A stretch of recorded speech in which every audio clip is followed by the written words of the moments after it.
cheated. A civilian government elected by the people is better than any military government. Hata ikiwa ina dosari, a civilian government is better any day. Serikali ya raia ni afadhali kushinda serikali yoyote ambayo inaongozwa na mtu ambaye ameweka bunduki hapa. Why are some Kenyan politicians taking aim at Burkina Faso's Captain Ibrahim Traoré? Why are corrupt politicians in Africa so concerned about the developments or something that is taking place in the Sahel? So today we are going to focus on that. Mr. Speaker, anyway, on a more serious note, there is something else, Senator Ledama, you need to check.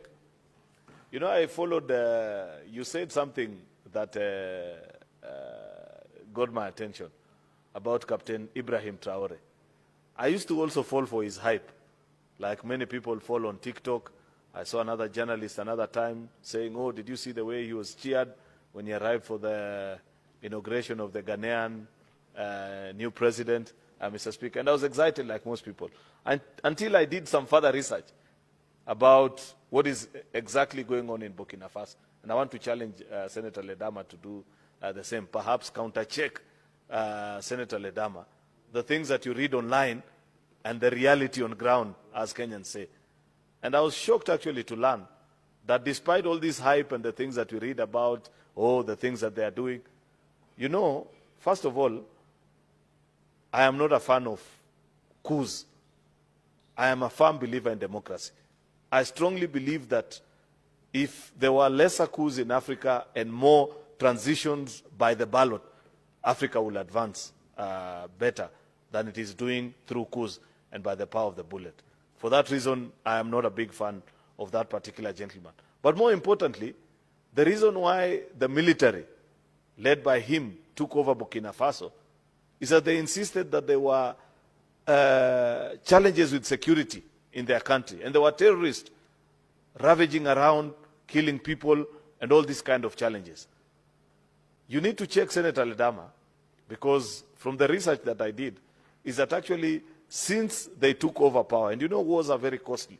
You can see what is happening to the gentleman in Ukraine. See how he's being embarrassed and the things that he's being taught. Because wars are extremely expensive. If you don't have a way through which you will fund your war, then you better not start it. So the unfortunate situation in that country, and we need to check, unfortunately they are not part of the Great Lakes, but this is just to make the point that we need to understand our continent better, is that since coming into power by the bullet of Captain Ibrahim Traoré, they have lost 40% more territory to the terrorists that were ravaging people. So it's easy to read all these things online, TikTok, and people say, oh, certain things are happening. But do your research further. And that's the tragedy with Africa. That is part of what this report is telling us, that as parliamentarians, Mr. Speaker, in African nations, we know very little about our continent. There are some reports and some attacks from these corrupt politicians who are attacking Captain Ibrahim Traoré every day. And though he has never addressed one of them, he has never spoke about any specific president. So these people continue provoking Traoré, calling him a junta. They are aligning themselves to the West to criticize Captain Ibrahim Traoré. But he's a man, and he doesn't give them a shade. Actually, he doesn't care about them. So this is why he is actually totally different from these other corrupt regimes. So who is Captain Ibrahim Traoré? Captain Ibrahim Traoré is the interim president of Burkina Faso. He came to power in 2022 coup that ousted the interim president again of Burkina Faso, who was Lieutenant General Damiba, Henry Sandaogo Damiba. So Traoré assumed power because of the discontent of the army that this guy had failed to address the jihadist threats that were plaguing the government or the country into our party. So let's dive deep. Let's see what could be the reason why this guy was saying all these things. Don't be cheated. A civilian government elected by the people is better than any military government. Hata ikiwa ina dosari, a civilian government is better any day. Serikali ya raia ni afadhali kushinda serikali yoyote ambayo inaongozwa na mtu ambaye ameweka bunduki hapa. Kwa hivyo tusidanganyike kama Wakenya.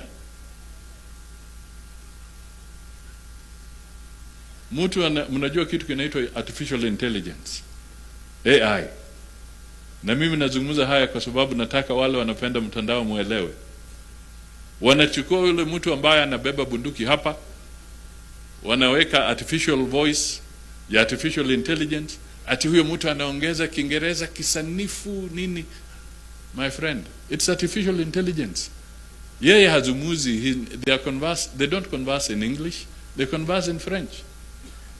But conveniently, wanamuweka kwamba anatoa story in very fluent English. It is artificial intelligence kuhadaa vijana wetu wafikiri kwamba hapo ndio kuna uongozi. Hakuna uongozi pale. Hiyo ni military government. It is a military government. It is not a civilian government. A civilian government mtapata nafasi 2027 to make a decision in a civilian government. Kwa hivyo tuheshimu sana haya mambo ya demokrasia ili tusijaribu kuyatupa kule nje. This guy, the Kenyans have embraced Captain Ibrahim Traoré more than their leaders. So these leaders feel jealousy and feel like their governments are not delivering something to compete with these military governments. So they fear the same revolution to be the one that is coming to Kenya. Indeed, that has made Traore a target.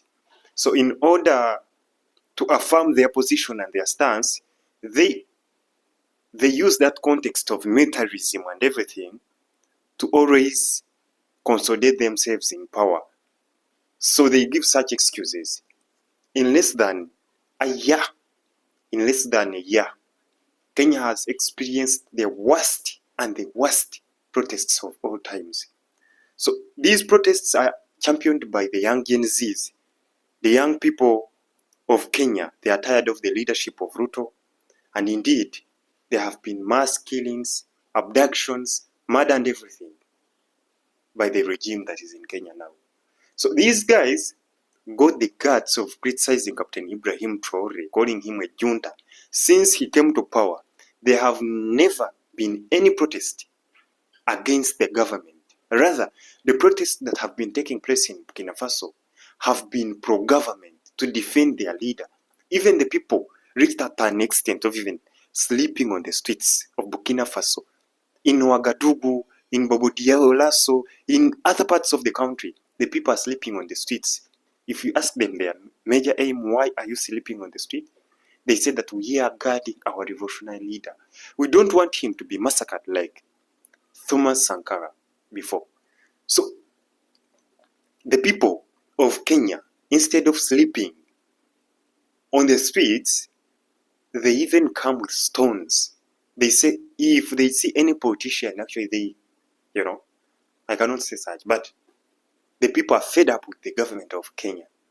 So these are the same people that have the guts to criticize the legitimate leader of Burkina Faso, who is doing marvelous work in Burkina Faso. So do you see the hypocrisy there?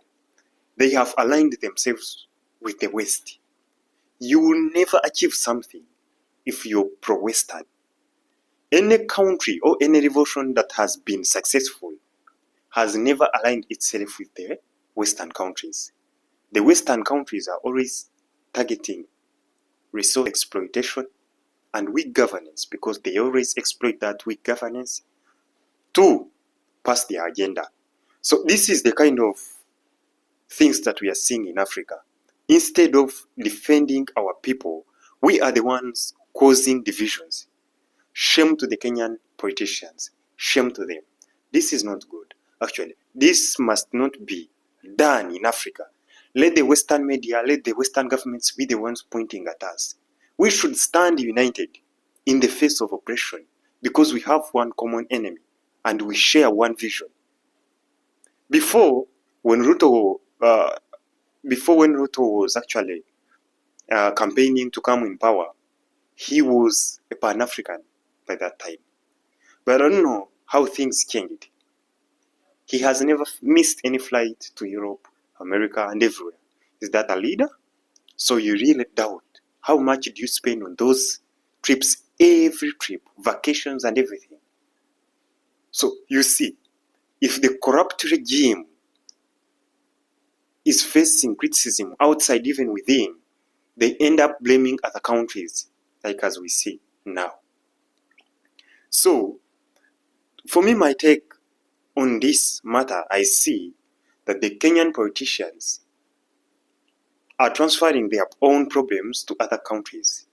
Let them focus on Kenya. Let them sort their own issues. Let them address the issues that Kenyans have been pleading for so long, and many have lost their lives in such kind of things.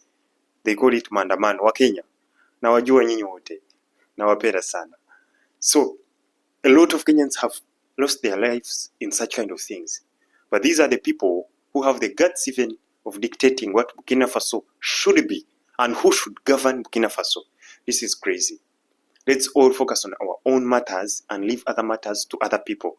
Because if it doesn't concern you, leave it and don't even bother to say something about it. You're a leader and you're influential. So how can you comment such kind of comments on an independent country, and of which it is doing the best more than your own country? First sort your own issues, and then after you focus on other countries.